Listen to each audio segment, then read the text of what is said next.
Ngozi Okonjo-Iweala emerges World Trade Organization Director General. NNPC assures of product availability as queues resurface. Federal government empowers artisans, begins payment of 30,000 naira one-off support. Ministry of Aviation to take over 10 airports and establish national carrier. Counting the cost of rebuilding damaged infrastructure and its implication on the nation's economy in the aftermath of the protests across the country is the focus of our discussion on the program today. It is Business Express on the network service of the NTA, and we're reaching you from Abuja, Nigeria's capital. I am Muplang Dakok.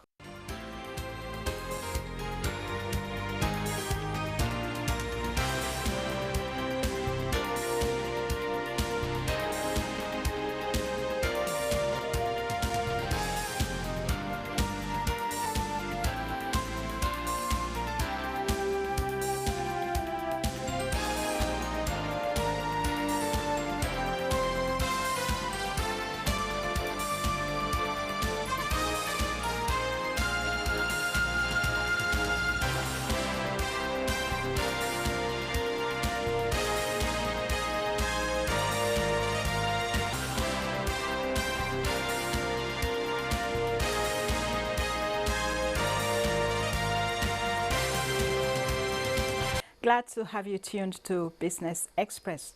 Former Minister of Finance Ngozi Okonjo-Iweala has emerged as the Director General of the World Trade Organization WTO. Iweala emerged winner of the highly competitive race after polling 104 votes from 164 member countries to defeat her opponent, South Korea's Trade Minister Yoo Myung-hee. With this development, Iweala has become the first female and first African to occupy the office. She received support from 79 countries, including the 55-man African Union, over her only opponent, Yoo Myung-hee of South Korea. Just like the whole world, NTA is awaiting the formal announcement of her win. Meanwhile, the Nigerian National Petroleum Corporation, NNPC, says there is no need for panic buying as it has over 2 billion liters of premium motor spirit petrol in stock to guarantee steady supply for at least 60 days.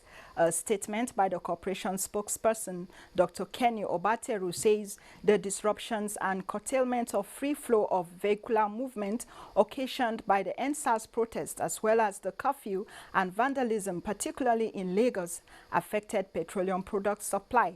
But with the review of the curfew and restriction of movement by various state governments, normalcy is expected to return to the petroleum product supply chain in the next couple of days.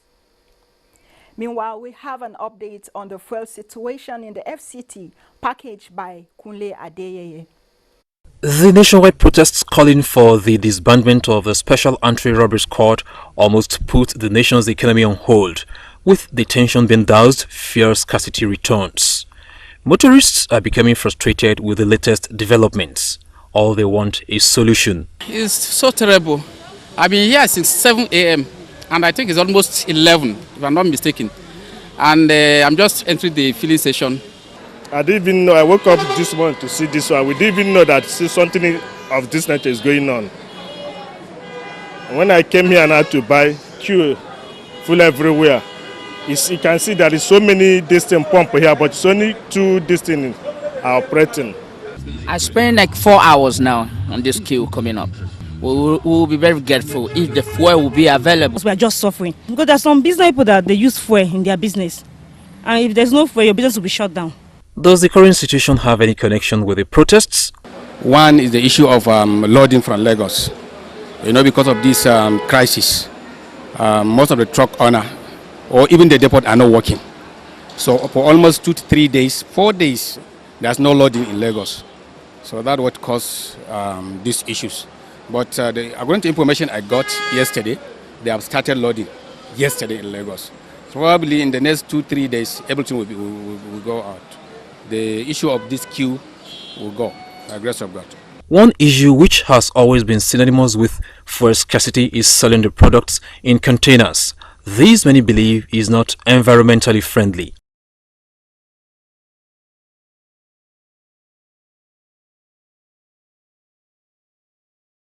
As the implementation of the Economic Sustainability Plan progresses, the payment of 30,000 Naira one-time grant to 330,000 artisans across the country is in progress. The payments are being made to set of verified beneficiaries of the Artisan Support Scheme, a track under the MSME Survival Fund. A statement by Laolu Akande, Senior Special Assistant to the President on Media and Publicity in the Office of the Vice President, indicates that in the first stream of payments, which started on Tuesday, beneficiaries are being drawn from the FCT, Lagos, Ondo, Kaduna, Borno, Kano, Bauchi, Anambra, Abia, Rivers, Plateau, and Delta states. They form the first batch of applications for the scheme submitted between October 1st and October 10th, 2020. The MSME Survival Fund scheme is a component of the Nigerian Economic Sustainability Plan. It's generally designed to, among other things, support vulnerable MSMEs in meeting their different obligations and safeguard jobs in the sector. Meanwhile, the enumeration for the second stream of states under the Artisan Support Scheme has also commenced, with enumerators in various states compiling the list of artisans through their association leaders.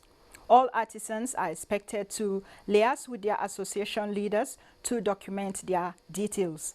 States under Stream 2, which registration of applicants began on the 19th of October 2020, are Edo, Ogun, Ekiti, Katsina, Kebbi, Kogi, Kwara, Enugu, Ebonyi, Adamawa, Taraba, and Bayelsa states. The Artisan Support Scheme is to benefit about 9,000 Nigerians per state and the FCT. The federal government has disclosed plans to take over 10 airports from state governments to help boost the aviation sector. Minister of Aviation Hadis Rika, who disclosed this when he appeared before the Senate Committee on Aviation for the 2021 Budget Defense, said the decision is to further boost the aviation industry, having realized it was the fastest growing sector of the nation's economy. The minister listed the airports to be taken over to include those of Anambra, Benue, Ekiti, Nasarawa, Ebonyi, Gombe, Kebbi, and Duse airports. The federal government also gave an indication to float a new national carrier next year as part of its roadmap for the aviation sector. Let's take a breather at this point, and when we return, you will hear that Nigeria has received $26.94 billion in aid.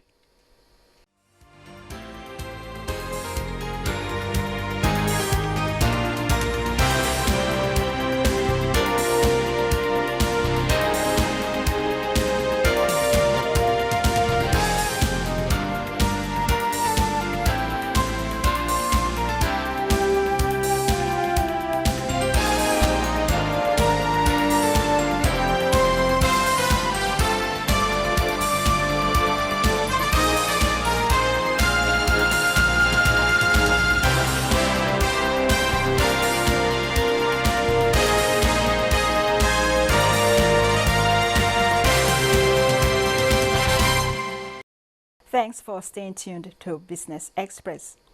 The Minister of State for Budget and National Planning, Clement Agba, says Nigeria has received $26.94 billion as development assistance funds from international donors between 2015 and 2020.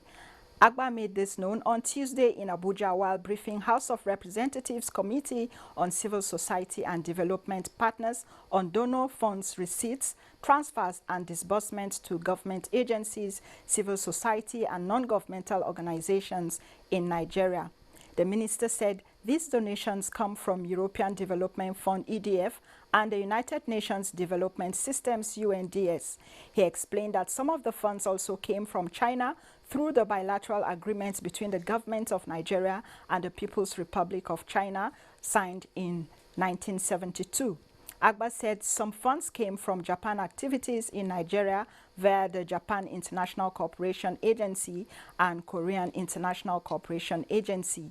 He said others came from the Department for International Development, United States Agency for International Development, USAID, and the German International Corporation. According to him, Nigeria does not currently qualify for budget support because it is not classified as very poor, but as a lower middle income country that is only qualified for projects and programs support. It's been 1 week since the protest against the police brutality in Lagos degenerated to extreme violence that has claimed lives and property.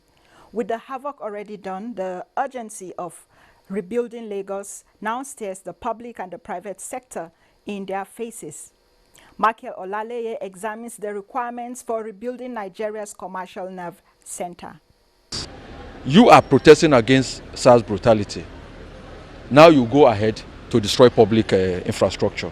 Are you better than the SARS? They need to foster tolerance and peace, which are the virtues that make Lagos unique. It's also imperative to fast-track the healing process. This is the time to show empathy.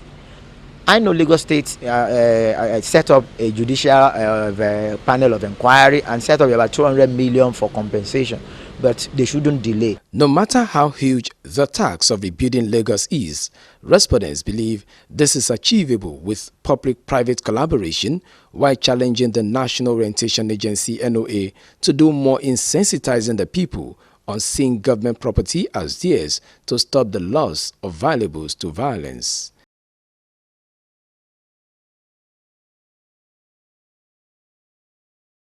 Commentaries about the Nigerian economy indicates that the country is in what can be described as a tripartite economic misfortune as it battles collapse oil revenue, effects of COVID-19, and now the NSAS protest fallouts.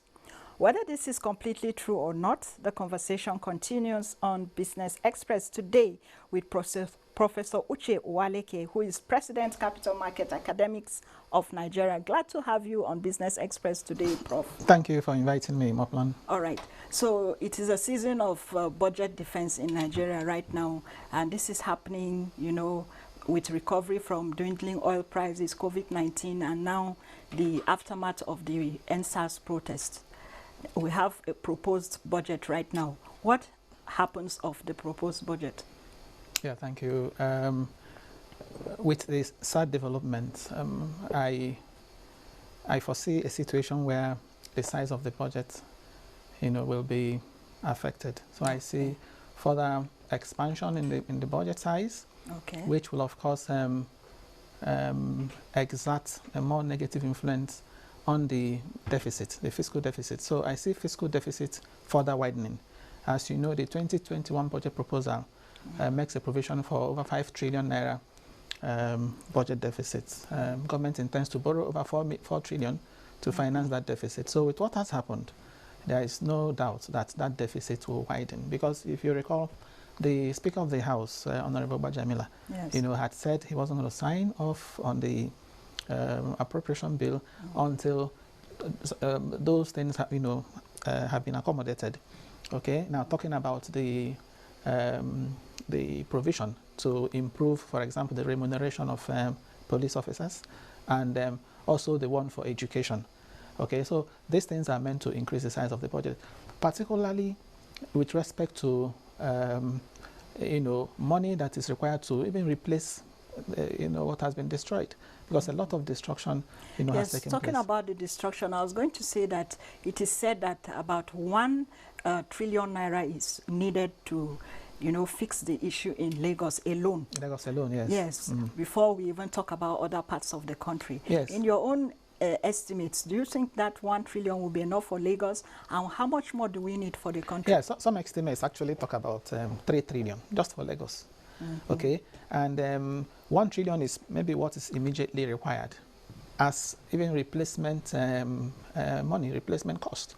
And if you also take into consideration the fact that 1 trillion is about the size, the total size of Lagos State annual budget, 1 trillion for 1 year. That is now what they require, you know, now That's to replace. Yes, to replace, you know, what has been destroyed. As I said, the figure is quite huge. You can't really quantify it. Okay, when you're not talking about the entire country in terms of loss. Okay, and in terms of what I call the implicit cost. An example of an implicit cost, something you may not really quantify, is even what is happening now. There are fuel queues. Where are there fuel queues? Partly because of the crisis. Okay, the disruption, supply disruptions in Lagos and so on. So the trucks could not load. So that's why we're having fuel queues. And just unfortunately, the it also has not subsided in some parts of the country. Just the other day, we saw a case of destruction taking place in Gwawalada. So in terms of even overall macroeconomic parameters or variables, whether inflation is likely going to worsen, okay, because of the supply chain disruptions. Unemployment rate is also going to worsen. Poverty rate is also going to worsen. And more importantly, GDP. The GDP that appears to have begun to recover, will further contract, okay? Because manufacturing GDP will drop, trade GDP will drop, transport GDP will drop, including education GDP. Many schools, we are short again, yes. As a result of this, crisis. So we are likely going to see a further contraction in GDP. And more, I said there are aspects you can't quantify. What about the loss of lives? Of course, you can't quantify that. You can't quantify it, and some of the people that have died too must have been are breadwinners. So the loss is quite huge, and it's really sad. Okay. It's unfortunate that, and it should be condemned. A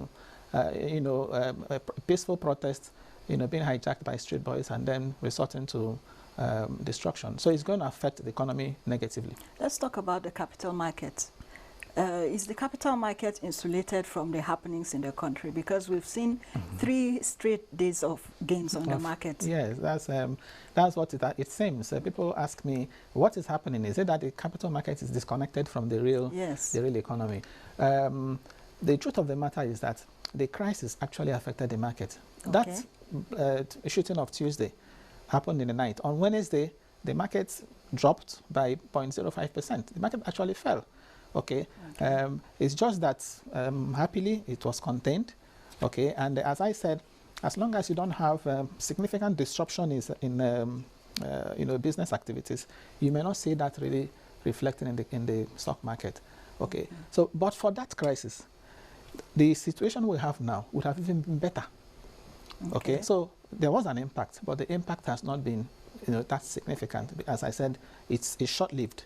It's something the government rose to the challenge and tried to address it. And there's another angle too to this which is disturbing, and that is the negative image this is portraying to the outside world. Yes. Because that's also going to affect capital inflows. And don't forget, Lagos is the commercial capital of Nigeria, and this thing has happened in Lagos. And Lagos is the state that draws the highest source of foreign portfolio investments into this country. So it's negative news for Nigeria, and that's also why I also feel it appears to be compensated now by the positive news coming from the WTO.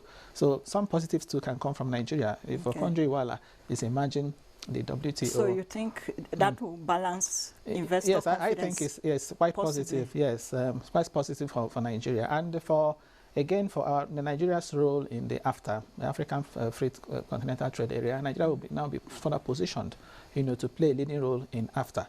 And Okonjo Iweala, I believe, will use our position to advise us on how we can also get a balance of trade right, and of course, ultimately balance of payment. So it's good for Nigeria. And when you also look at the fact that we have a Nigerian at the Afrexim Bank, Dr. Rama, you have a Nigerian at the African Development Bank, you have a Nigerian WTO. It's really positive for Nigeria. I want to commend the federal government, the government of Nigeria, for supporting the candidature of Okonjo Iweala. So it's really congratulations to Nigerians. All right. Let's talk about insurance now. Okay. What's the place of insurance in all of this? Yes, a lot of things have been destroyed. What should people who have lost their properties expect from insurance companies, and what should they do in the midst of this? Yes, of course, for properties that have been insured, this is a time to really test the insurance company's commitment to fulfilling the obligations to policyholders, and it's important that these companies meet their own side of the contract, because that will further give confidence to people. People have said, I've had people say, and which is true, that this incident, even though it's a negative one, provides an opportunity to increase the penetration rate of insurance in Nigeria. Penetration rate is very low. I understand it's less than 5%. So this is the time to increase that penetration, and that will happen if people now realize, yes, that insurance companies actually meeting claims of genuine claims of those properties were destroyed. But of course, it's going to really weigh on their bottom lines. It's not going to be easy. Companies that are struggling, trying to come up from COVID-19 are now going to be saddled with this responsibility. But it's something that has to be done. And if it is possible, maybe some other bigger financial organizations can come to their aid. Now I'm talking about maybe the Central Bank of Nigeria. Yes, that was what I was going to ask you. So on a final note, what would you say is the way out for those who have lost their properties in the aftermath of the protest, and also for the government for recovery, talking about for recovery? I'm happy that some state governments are even doing something about it. Lagos State, for example, is setting up a small business recovery fund. Even private sector, some private sector entities are also coming in. Access Bank, for example, is bringing out 50 billion non-interest loan. When you see a lot more of the private sector people, the government, doing similar things, that will go a long way to cushion the impact of this. And I'm happy. Maybe by the time this the panels or this panel of inquiry conclude their job, we'll begin to see some we'll now begin to see the effect of this, easing gradually, not only on the economy, but on the psyche of Nigerians. Yes. All right. Thank you very much, Professor Uche Uwaleke, a professor of capital markets. We thank you for your time with us on Business Express. My pleasure. Professor Uche Uwaleke is the President, Capital Market Academics of Nigeria. My pleasure. And on the capital market, transactions at the close of Wednesday trading on the floor of the Nigerian Stock Exchange ended in positive territory. The NSE All Share Index rose by 1.58% to close at 29,437.60 basis points as traders exchanged 375.2 million shares valued at 4.6 billion naira in 5,947 deals. Market capitalization stood at 15.3 trillion naira. Stocks in Asia Pacific were mixed on Wednesday as coronavirus infections continue. Bosade Ebo reports. Global stocks have continued to face the negative effect of COVID-19 pandemic. European markets fell sharply on Wednesday as the rapid spread of coronavirus continues across the continent, while U.S. election uncertainty compounds risks of sentiment. Stocks in Asia Pacific were mixed as coronavirus infections continue to rise stateside while oil prices dropped.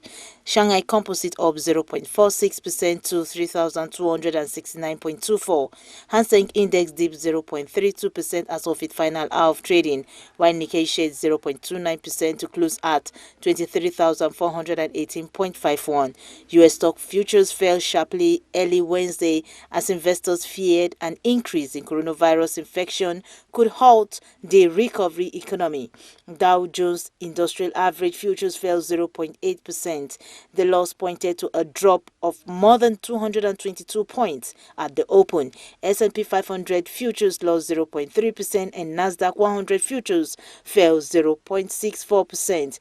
Africa stocks open trade mix with Nairobi's All Share and Tunisia's Tunidex appreciating. Bosade Ebo, Business Express. And that's a wrap on this episode of the program. Don't forget you can access this and previous episodes on YouTube, and you can also communicate with us on Twitter. The handle is at NTA News Now. The hashtag is BizX. Do join us again on Thursday at 9:30 a.m. for another package. I am Muplang Dakok saying stay safe.